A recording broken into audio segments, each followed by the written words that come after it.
Jet. I'm here with the Hubs. So, Your boy Mert. Nobody knows you as Merc. This is not your job. He's throwing mad shade. Okay, got it. Duly noted. All right, so it's been a while, and there's been a lot going on in our household. Number one, as you can see, we're in our new home, which we're super excited about. But I was going through a lot mentally and kind of just needed to step back and take a break. And so we've had some other things that have progressed since then. So we kind of just wanted to sit down and talk about it. I know a lot of the times, like, I shy away from sharing my journey just because, number one, you get tired of talking about it. Number two, you don't want pity. And number three, it's just annoying to talk about all the time. But I got a little note from a special person in my life who simply said to keep sharing your story. So that brings us here today.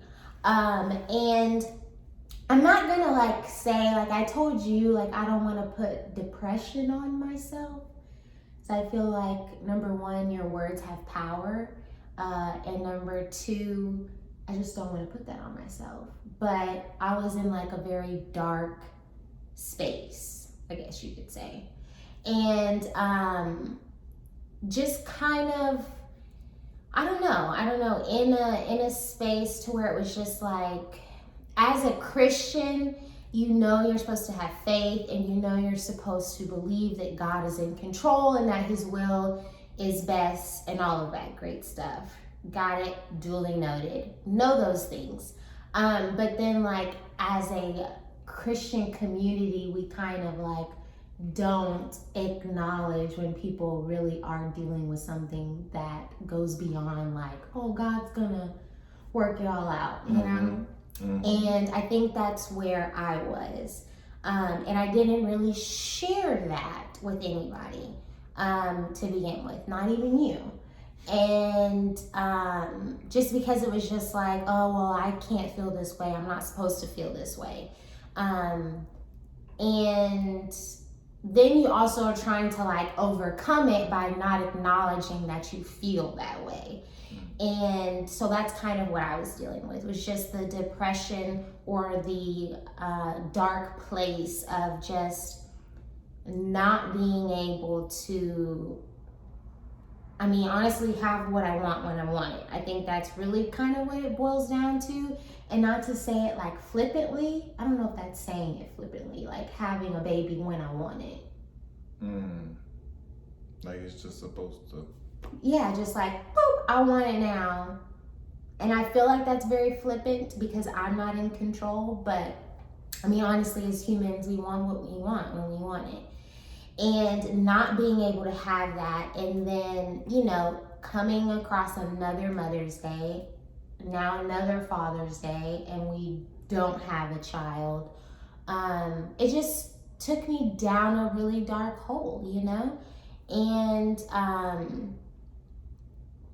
I feel it just feels so weird, just saying it out loud, but it was bad to the point where it was just I felt like I didn't want to be here anymore. Mm-hmm. And initially when I started feeling like that, that's when I didn't share it with you, because I felt like you were just going to be your amazing positive self and just be it's not that serious, babe. It's going to be fine. God knows what he's doing and all that. Mm-hmm. Isn't that your go-to, your typical response? It's a good go-to. It's a good go-to. It's a great go-to, actually. But that's not what I needed in the moment. Tip one, go to that.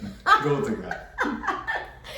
But in the moment, that really wasn't what I needed. So I felt like I couldn't go to you in that moment. Mm. And it just felt like I was, I don't know, sometimes you just need the flesh side to give you some direction. Because it's like, I know the spiritual side of it. What's the flesh side? Like, the flesh side is like, it's okay to be pissed off and upset and sad and angry and cry. Like, I say that too. No, you do. I'm not saying that about you. I'm saying, like, for me, it's like, I don't want to talk to somebody about the specific situation because they're just going to give me the spiritual, what I already know. Versus like, and it's not like you don't do it. I'm just saying, I don't know which response I'm going to get when I come to you. Because 9 times out of 10, I'm going to always get the spiritual response. Which is great. You get both though. I do. Because we're going through it together. You're right. You're right. We are going through it together. I think it was just me feeling like I'm not going to say anything to him because he's not going to really believe I feel this way. And he's just going to tell me that it's going to be okay and we're going to eventually get it. And even though I already know that, it's just not what I wanted to hear. And so, go ahead. Do you think that's another force to say, you don't want to hear that? You don't want it like that, telling you it's not what you want to hear. Even though I hear what you're saying, but probably what we need to continue to hear, because we can also say we believe it, but are we, following it? And that's the thing, when I tell you that, it's not because I don't believe that you know, but we have to act like we know. We can say that we know, and then you get those other forces of other people like, that's not what you want to hear. You want to hear that flesh. So you don't feel guilty, but I think I see what you mean. You don't want to hear. You're just like, oh, I know what they're going to say. But at the end of the day, that's what you need. Yeah. Because, of course, you want the flesh because it feels good. It makes you feel good. But when at the end of the day, you want that continuation because whether it's that spiritual side, even though I get what you're saying, if you just want to hear, just vent with me. You want to hear just somebody just say, yeah, you got good, come on. And I get it, but then if we continue to get that spiritual side to, not to say you don't know, because I know you already know. And it's not for me to tell you, like, I know you know, but I think it's just the point of where we're at. We got to continue to act on it and like what we learned today. That's the hard part. That's the hard part is, for me specifically, is having the faith and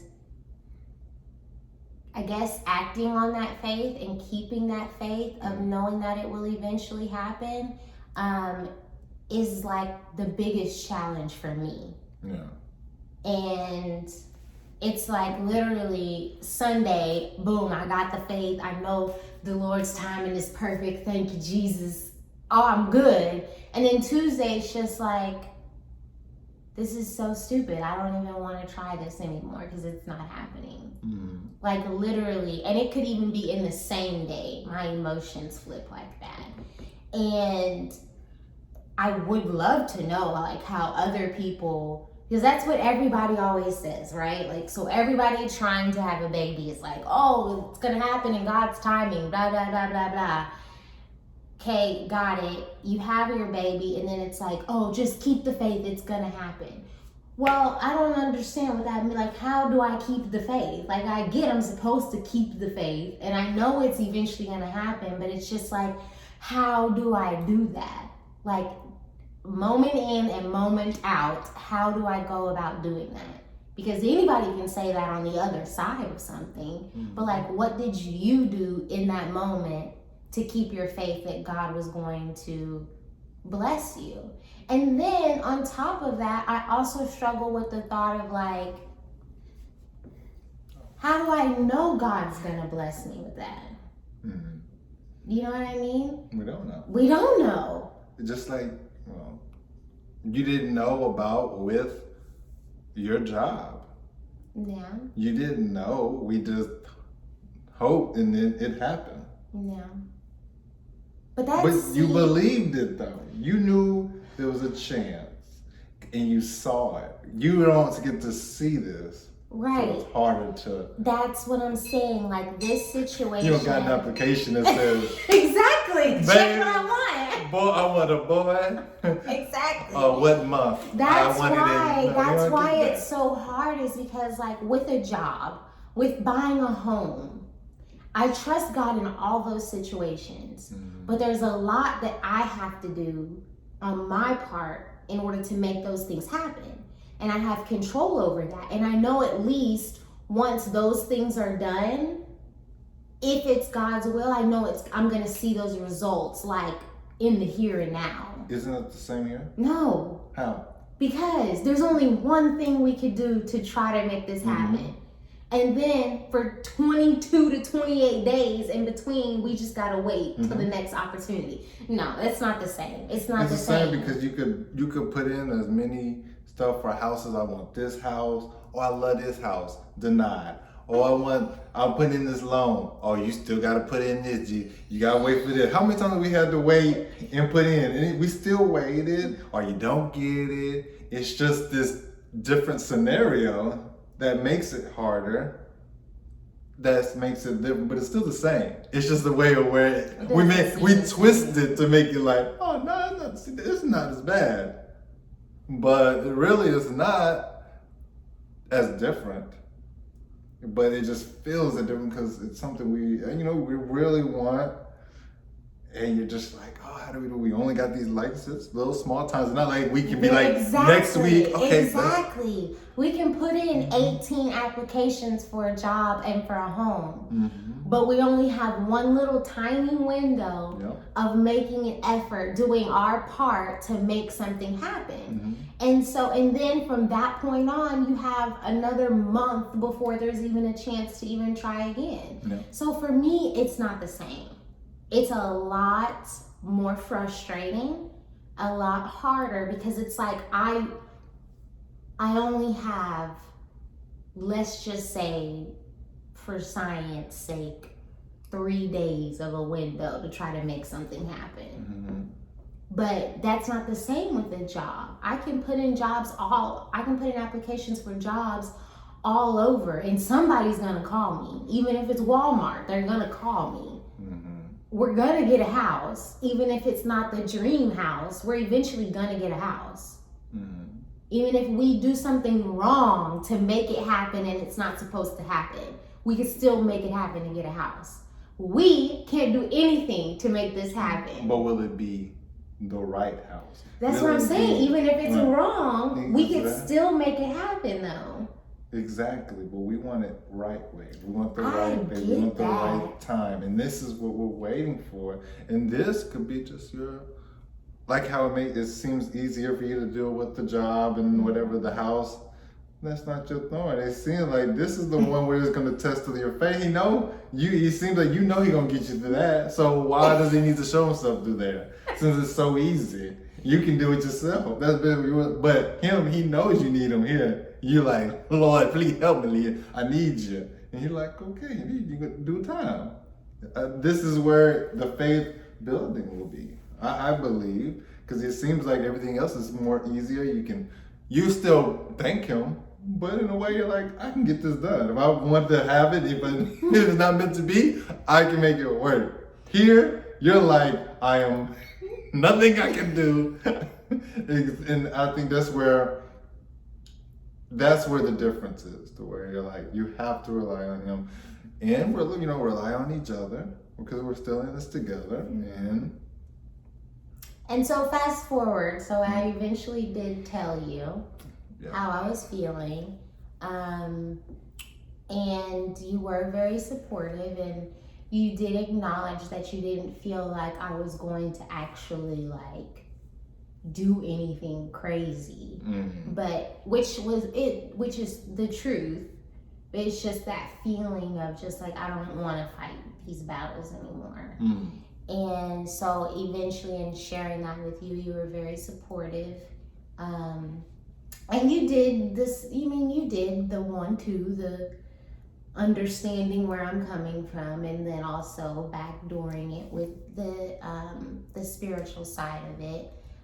Which I do appreciate in you, because sidebar, somebody had said something about how did you get through the rough parts of your marriage? And I honestly said, I was like, literally through the prayers of our village and my husband having enough faith not to give up on us because I was ready to give up. And I think like that applies in this situation is my thoughts, I think, get a lot darker than your thoughts. And your faith, I do believe, helps to get me through, even if it's not us necessarily like talking about it. And I'm very grateful for that because it's like I get to the point where I just feel like I could just like throw up my hands with all of it and be done.